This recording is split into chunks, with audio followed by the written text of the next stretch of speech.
my PU2 aspirants. So yes, your midterm exams are ahead, and now in today's video we are going to do a rapid revision of one of the most important, and sometimes students do feel this chapter as difficult, that is electrochemistry revision. Okay, it's going to be a rapid revision, one shot. All the important points, formulas, definitions I'll be telling you, so please note down it and let's start this chapter. So first of all, how many topics we have in this chapter? So we have 7 topics in this chapter. First one is galvanic cell, then Nernst equation, electrolytic cell and electrolysis, conductance of electrolytic cell, batteries, fuel cells and corrosion. Okay, so I'll be explaining the concepts, and with that what questions can be asked. We'll have a separate video for questions, but still I'll be telling you which are the major portions from where questions can be asked. So first of all, talking about the blueprint. This chapter carries a weightage of 12 marks. There will be 2 numericals and 2 3-marker theoretical questions. So total there is 4 3-marker questions. So 4 into 3 will get 12, and there is one this is 13 marks. Just a minute. Yeah, 13 marks, and one you will get one FIB or a 1 MCQ where there will be one 1-marker question. So 12. So this is 6 and this is 6, 12 plus 1, 13 marks you will get. There is no 2-marker question from this chapter according to the 24-25 blueprint. Okay, now let's move to the first topic, that is galvanic cell. So majorly, let me tell you, if I want to discuss this chapter, there will be 3 important parameters. Okay, the first one is your cells. Under cells, what you have, 2 types of cell. One is galvanic cell and another is electrolytic cell. Okay, so we will study about these 2 cells under this. Next category we have is conductance, where you will study about conductance. You'll study about all the formulas, molar conductance especially, then kappa value, then what is the variation with dilution, then you have Kohlrausch law. So these all things comes under this part. And lastly we have commercial batteries, which is completely a theoretical part. Okay, you just have to remember the equations. So which are the important commercial batteries that we will study here. Okay, so 3 important parameters are there. So we are now in the first parameter of cells, and under that I told you there are 2 types of cell. So the first cell we are going to study is galvanic cell. So what is basically a galvanic cell? Converts chemical energy to electrical energy. Now what is this chemical energy? This chemical energy is derived from redox reactions. Okay, which type of chemical reactions? From redox reactions. Next, it is a spontaneous process. Okay, spontaneous process, and means the reaction happens by itself and delta G value is negative here. And what are the examples for this one? We have Daniel cell as the example. Now let's understand the working of a galvanic cell. Okay, so basically what will happen? A chemical reaction will take place. What type of chemical reaction? A redox reaction. Now from this chemical reaction we are going to generate electrical energy, right? So here is a particular setup of Daniel cell. You have a zinc rod dipped in a zinc sulfate solution, copper rod in copper sulfate solution. Now what happens here is zinc will undergo oxidation. Okay, when it undergoes oxidation, what it will convert? So it will release electrons. You remember, oxidation is loss of electrons and reduction is gain of electrons. So what will happen here? This one, yes. So here what will happen here is this Zn will lose electrons and it will become Zn2 plus, and it will give you electrons here. Okay, now these electrons will travel here and will deposit here. Okay, so with time, and at this point what will happen? Copper 2 plus from the solution will take these electrons and will get deposited here. Okay, so with time what will happen?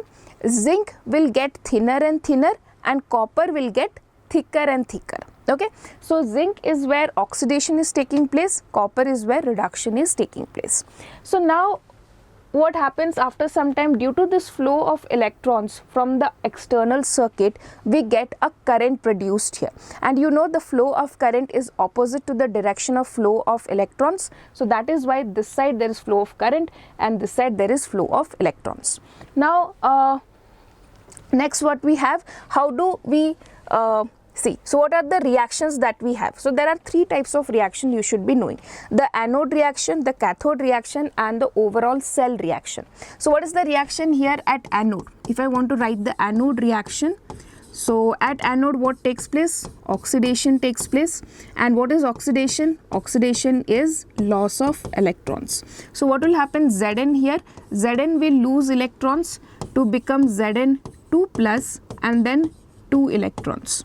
Next we have here at cathode, okay, at cathode, okay. So cathode, what happens? Reduction takes place, okay. Reduction is what? Gain of electrons, okay.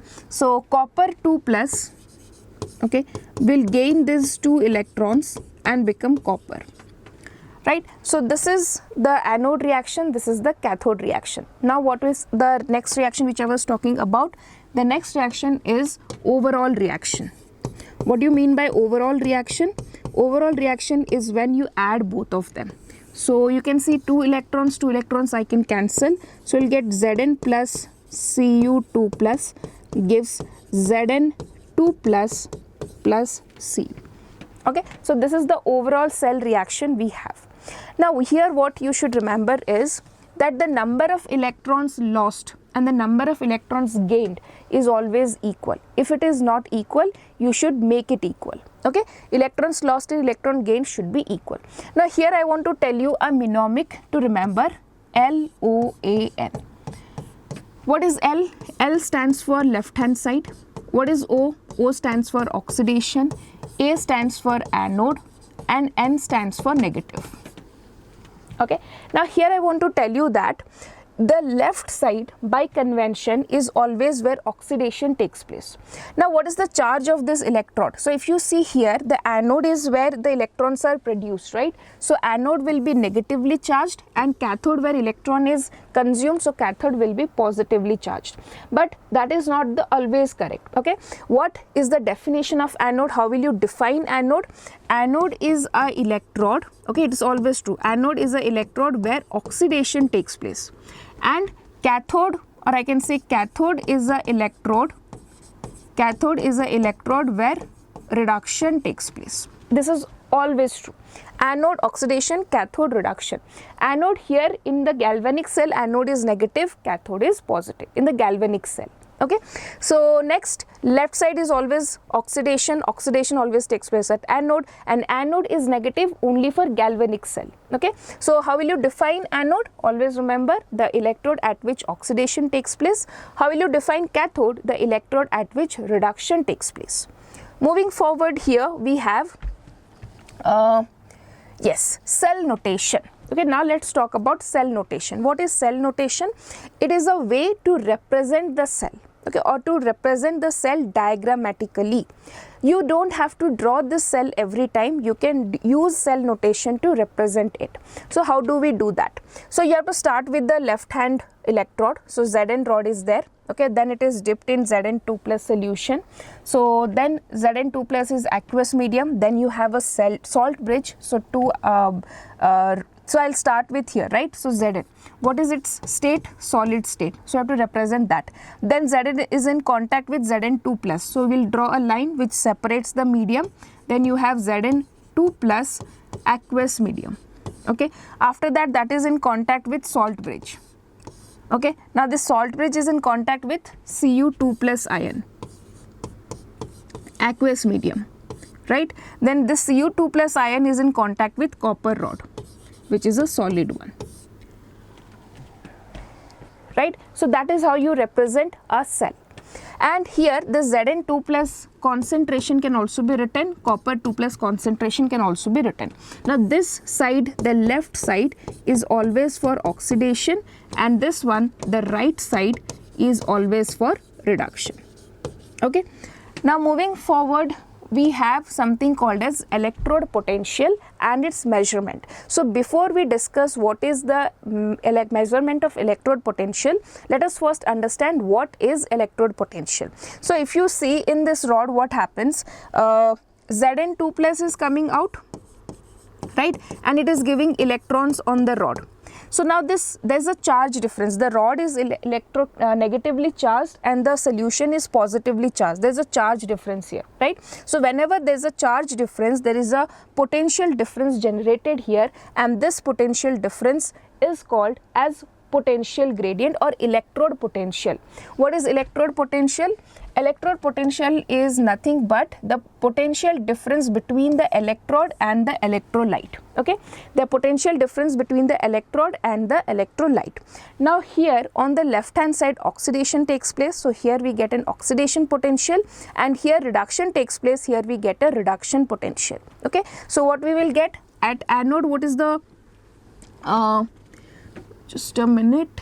Yes, when the concentration of all the species involved in the half cell is unity, then the electrode potential is known as standard electrode potential. So if this electrolyte which we have taken, if that is 1 molar, okay, and the pressure, if it is a gas, then pressure is 1 atm, temperature is 25 degrees Celsius, that at that condition, whatever potential difference is generated between our electrode and electrolyte is called as electrode potential. And if these conditions are maintained, that is temperature should be 25 degrees Celsius. What should be the temperature? Temperature should be 25 degrees Celsius. Concentration should be 1 molar. Pressure, if any gas is taken, its pressure should be 1 atm. If these conditions are satisfied, then it is called that, and at that condition, if you measure the electrode potential, then it is called as standard electrode potential, or represented as E0 value. Okay, so now here, as I told you, oxidation takes place, so oxidation potential will be there. So what is E0 of oxidation? E0 oxidation will be equal to E0 of Zn is undergoing oxidation, Zn2, Zn2 plus. Okay, and this side there is reduction, so reduction potential will be there. What will be its value? E0 of copper 2 plus 2 copper. Okay, now here there is something that is told by our IUPAC. Okay, so IUPAC has told that whenever you represent a electrode potential, okay, the convention that we should follow is always reduction potential. Means for oxidation also, for reduction also, the electrode potential should be represented in the form of reduction potential. Okay, that is what was given by IUPAC convention to avoid confusion. Okay, now the question is, how do we measure this reduction potential? Just a minute. Yes. Okay, so how do we measure this electrode potential? How do I know what is the electrode potential here? What is the potential difference between this electrode and the electrolyte? So to calculate the electrode potential, we have something called as standard hydrogen electrode. Standard hydrogen electrode is a type of electrode whose reduction potential is considered to be 0. Okay, so it is used as a reference electrode. It is represented like this: platinum, hydrogen gas, and then H plus. Okay, so if I go here, yes, so you can see now that here, suppose I want to calculate the reduction potential of zinc electrode. So what you have to do, simply you have to connect the zinc electrode with the hydrogen electrode. The value, the difference between these two, potential difference, will be calculated here, and this value will be the value of the electrode potential of the considered element. Why? Because this is 0. Okay, so now it is measured when with the help of a standard hydrogen electrode. So here you should also be, you will definitely get a question on the construction of standard hydrogen electrode. So this is a standard hydrogen electrode, how it looks. It has a platinum wire, then there's a platinum black. So this diagram is very, very important. You have to revise this diagram. Okay, the standard electrode potential of an electrode can be measured by pairing it with SHE and measuring the cell potential of the resulting galvanic cell. Okay, so you have to pair it with standard hydrogen electrode and you have to measure the resulting cell potential. That will be the EMF of, that will be the electrode potential of this particular cell, of this particular electrode. Now we have understood how to calculate the cell EMF. So we have a very simple formula. Cell EMF is equal to E naught of cathode minus E naught of anode. Okay, cathode electrode potential minus anode electrode potential. Next, this E naught is used, that means what? The cell must be under standard conditions. Now what if the cell is not under standard conditions? What is the conditions for being in a standard condition? You should have 1 molar concentration, pressure should be 1 atm, temperature should be 25 degrees Celsius. So generally temperature remains 25 degrees Celsius, but we can change the concentration. So whenever the standard conditions are not maintained, at that time to calculate the EMF of the cell, we use something called as Nernst equation. Okay, Nernst equation is what?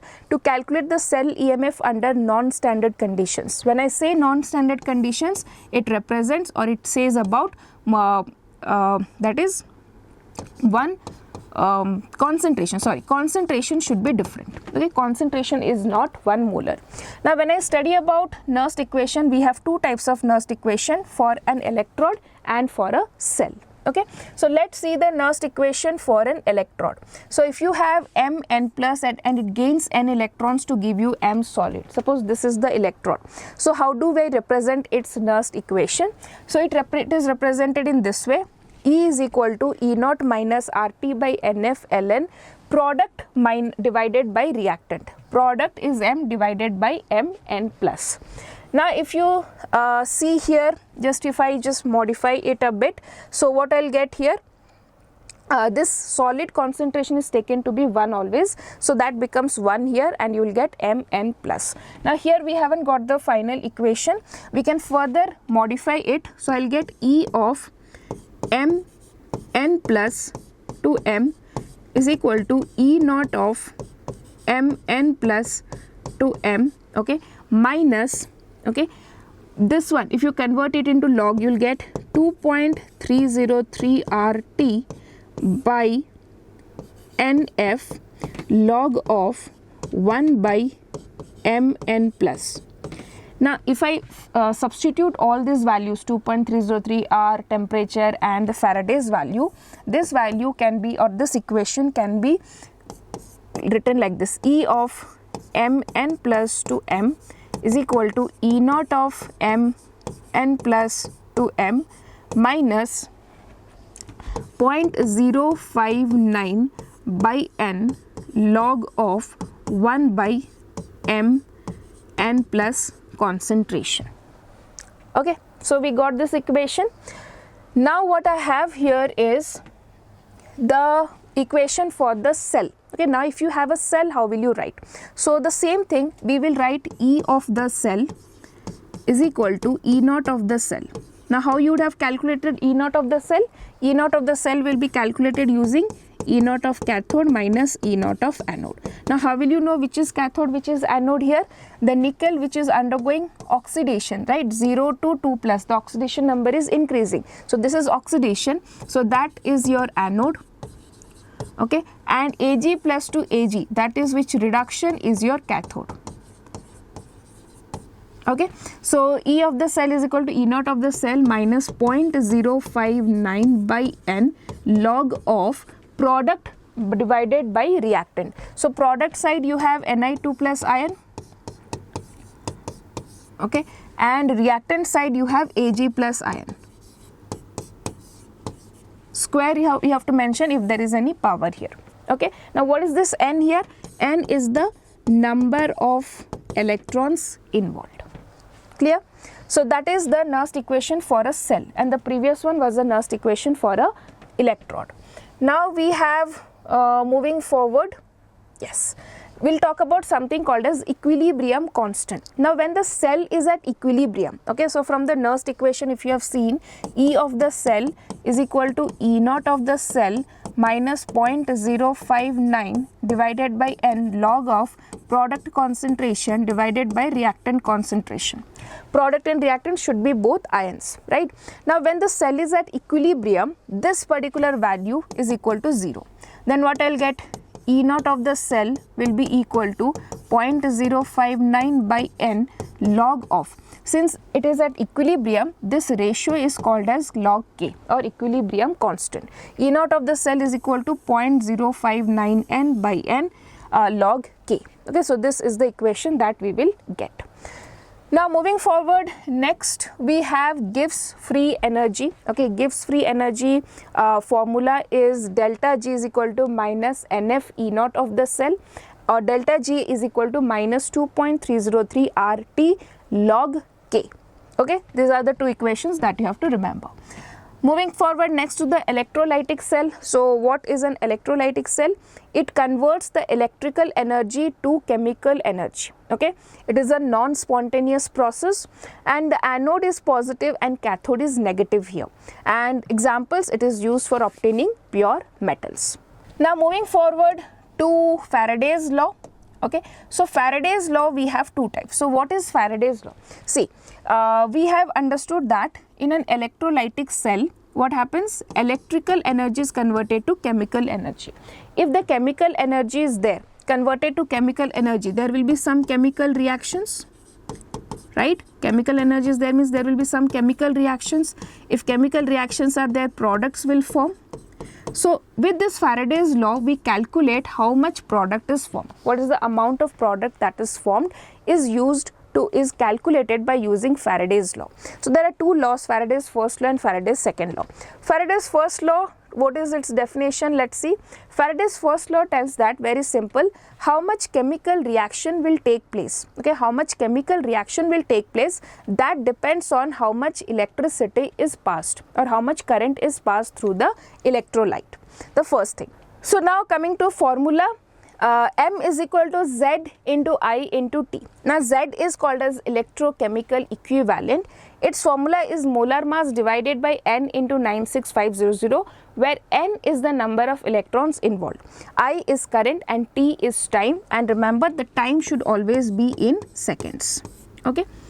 Moving forward to Faraday's second law. So it tells that if you have two cells are connected in series, okay, and if you are passing equal amount of current or equal amount of electricity to both the containers or to both the cells, the mass deposited at two cathodes, the ratio of mass deposited to two cathodes will be proportional or equal to the ratio of their equivalent weights. So here we have the formula, M1 by M2 is equal to E1 by E2.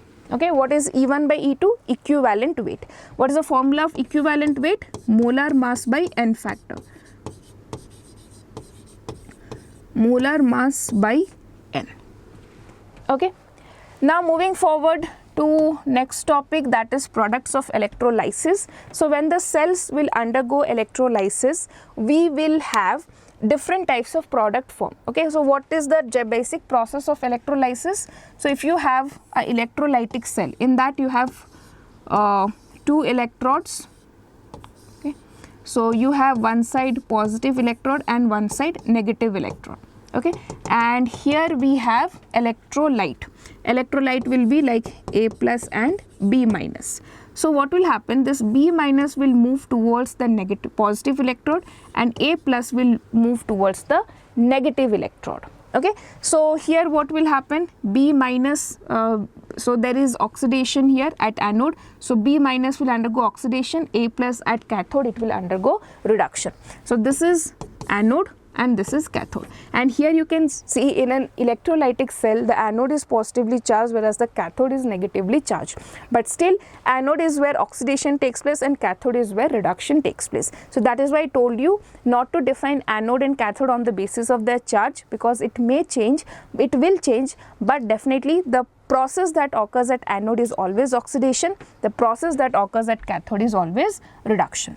Now if you have molten NaCl, you have Na plus and Cl minus, anode is positively charged, cathode is negatively charged, right? Na plus is there, so it will move towards cathode because it is negatively charged, so plus ion will move towards here and it will undergo what? At cathode it will undergo reduction and it converts to Na metal. Now chlorine will move towards anode, which is a positively charged compound, and there it undergoes oxidation to give you chlorine gas. So Na plus plus electron is equal to NaCl minus gives you half Cl2 plus electron. Now if you have aqueous NaCl means you have H plus and OH minus also. So H plus will be moving towards the cathode to give you H2, and Cl minus will move towards the anode to give you Cl2. Okay, and you have the reactions written here. These two reactions are very important. Next, for dilute H2SO4 and concentrated H2SO4 also you can see. Now here are some differences between the galvanic cell and the electrolytic cell. So it, first of all, galvanic cell produces electricity from the chemical reaction. Electrolytic cell requires electricity for the chemical reaction. Converts chemical energy to electrical energy to chemical energy. In galvanic cell the reaction is spontaneous, here it is non-spontaneous. Then here cathode is positive, anode is negative, here anode is positive, cathode is negative. Then ions are discharged at the cathode while on anode they are consumed, and here ions are discharged at both the electrodes. Electrons move from anode to cathode through an external circuit. Electrons move from cathode to anode through an external circuit. Next, half cells are set up in different containers. They are in the same containers. Electricity is produced as a result of chemical reaction, is measured by coulometer. EMF of the voltage provided by the cell is measured here by potentiometer.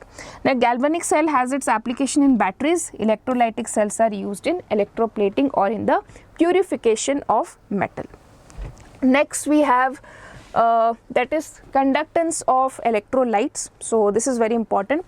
So what happens is electricity is consumed by either free electrons or free ions. Okay, so here when we have free ions are conducting electricity, such type of conductance are called as electrolytic or ionic conductance. Okay, so what are basically we are talking about something called as electrolytes.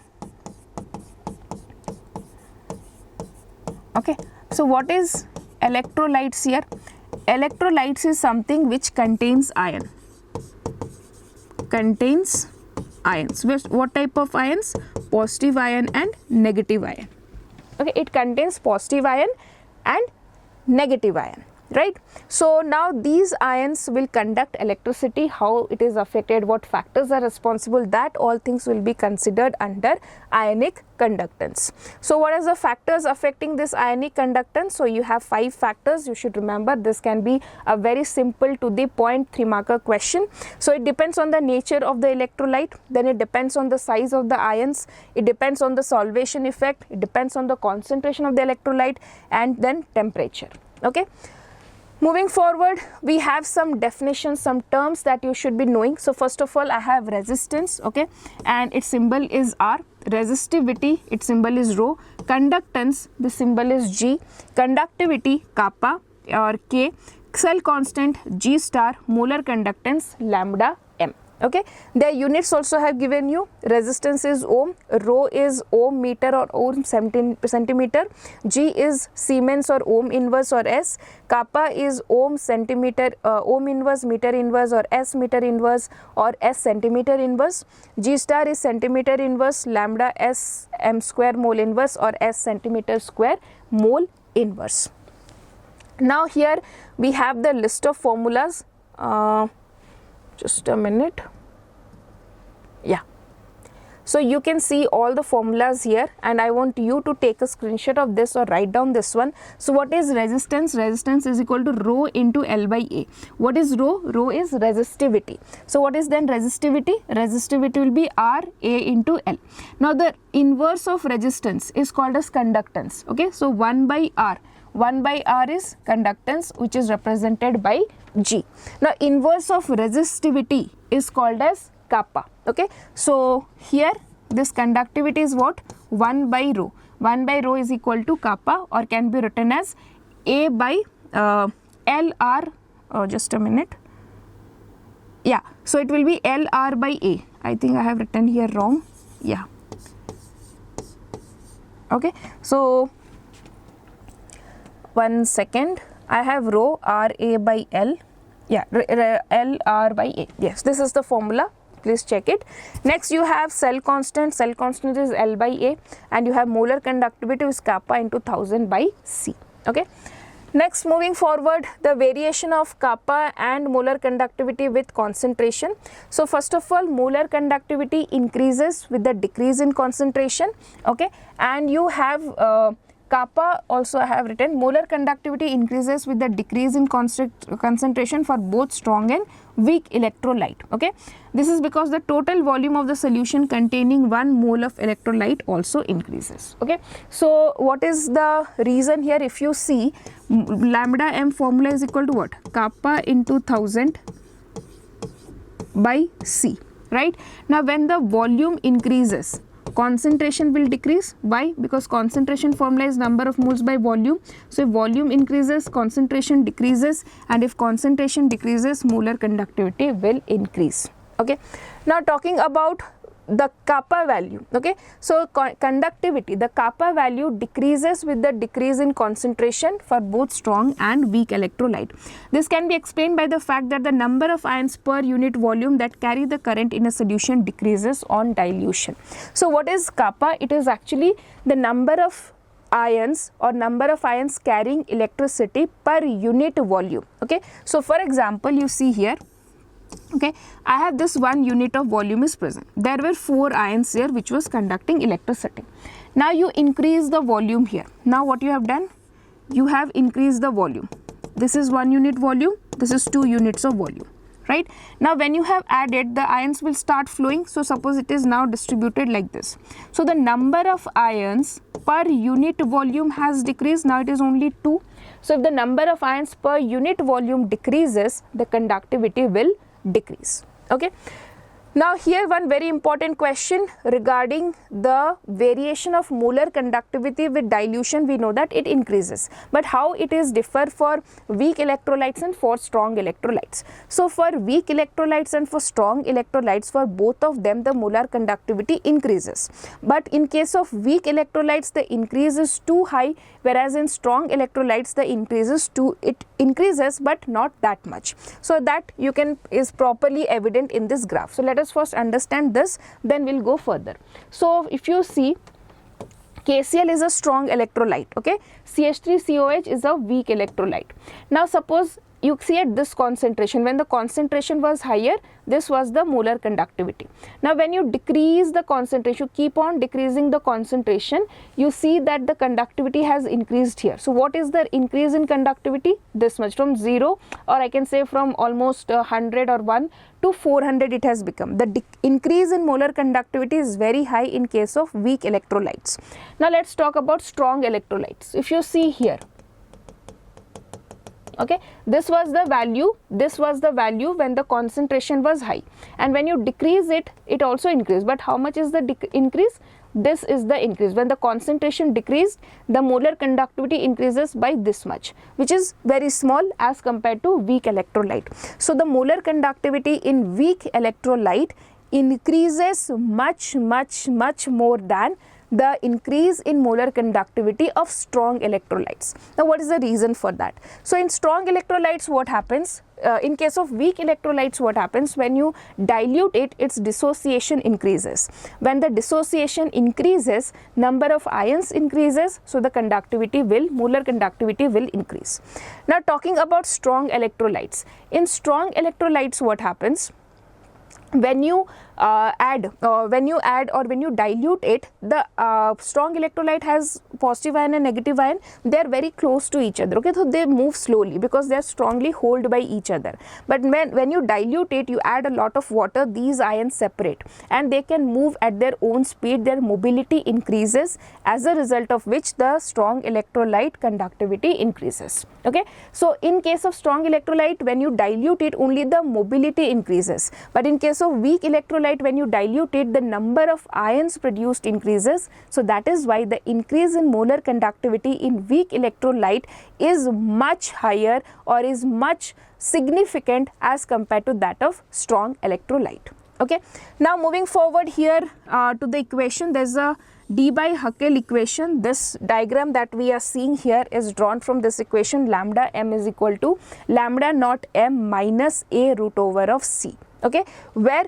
A is same for the same type of electrolytes, for A value will be same, and this is root over of C.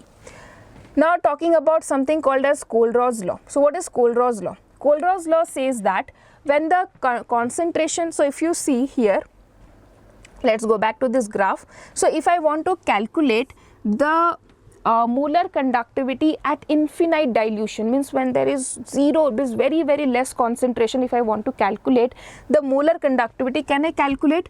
You see the graph is reaching here, it is never, if you see for strong electrolyte, it will touch this value at zero concentration, what will be the molar conductivity value. But here if you see for weak electrolyte, I can never calculate the molar conductivity or at infinite dilution. Why? Because the graph is like this. So for that we need something called as Kohlrausch law. Okay, so first let us understand what is Kohlrausch law. So before that, let us understand what is limiting molar conductivity. Limiting molar conductivity is the molar conductivity when the concentration approaches zero, okay, or when the concentration is very less, or we can say at infinite dilution. Okay, the molar conductivity is denoted by lambda naught m. Now coming to what is Kohlrausch law. Kohlrausch law says that limiting molar conductivity of an electrolyte can be represented as the sum of the individual contributors on the anion and the cation of the electrolyte. Okay, so lambda m is equal to, you can, I'll give an example. For example, you have lambda electrolyte NaCl, okay, molar conductivity of electrolyte NaCl will be equal to molar conductivity of Na plus molar conductivity of Cl minus. Next, if I talk about MgCl2, here it will be lambda conductivity of Mg2 plus 2 times of Cl minus. Okay, so you can see that the conductivity or the molar conductivity of the electrolyte is the contribution of its cations and anions. Moving forward to the applications of Kohlrausch law. So it is used to calculate the alpha value. Alpha value is what? Molar conductivity by limiting molar conductivity, and here we can also calculate Ka value, K, and this alpha value then can be used to calculate acid dissociation constant Ka, which formula is C alpha square by 1 minus alpha. So let me give you an example how can you calculate for weak electrolytes using this Kohlrausch law. So for example, you want to calculate for NH4OH. Okay, this is a weak electrolyte. This value we cannot calculate directly. So what I have, these values. I have been given with NH4Cl, then I have been given with NaOH, and you have been given with NaCl. Okay. Now if you see, suppose this value, from this value how can I write? Let me take a blank slide and explain. So suppose I have NH4Cl. Okay, what does that mean? It means NH4 plus Cl minus. If you have NaOH, what does that mean? Na plus and OH minus. And if you have NaCl, that will be equal to Na plus and Cl minus. Now what if I have this one? I have to find for this one, right, which is equal to NH4 plus and OH minus, right. So I need this NH4 plus which is present in this first equation, then I need this OH minus which is present in this second equation, right. Now when you see, when you add these both, so what I'll do, if I add equation 1 plus equation 2, then what I will get? I'll get NH4 plus, then I'll get Cl minus, then I'll get Na plus OH minus, right. We got this one. Next, if you see now, you got this NH4 plus and OH minus, but this much extra is also formed. So what if I subtract this one? I subtract this Na plus and Cl minus. Okay, you can just subtract this whole equation, then you can cancel these all things and you will get the final equation. So that is how you can use the concept of Kohlrausch law to calculate the molar conductivities of weak electrolytes. So lastly, we have these batteries. Okay, so batteries are of two types, primary batteries and secondary batteries.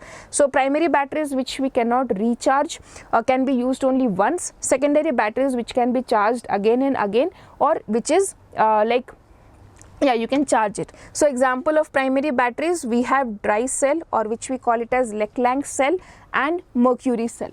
Then on the secondary batteries, we have examples of secondary batteries which is lead storage and nickel cadmium batteries.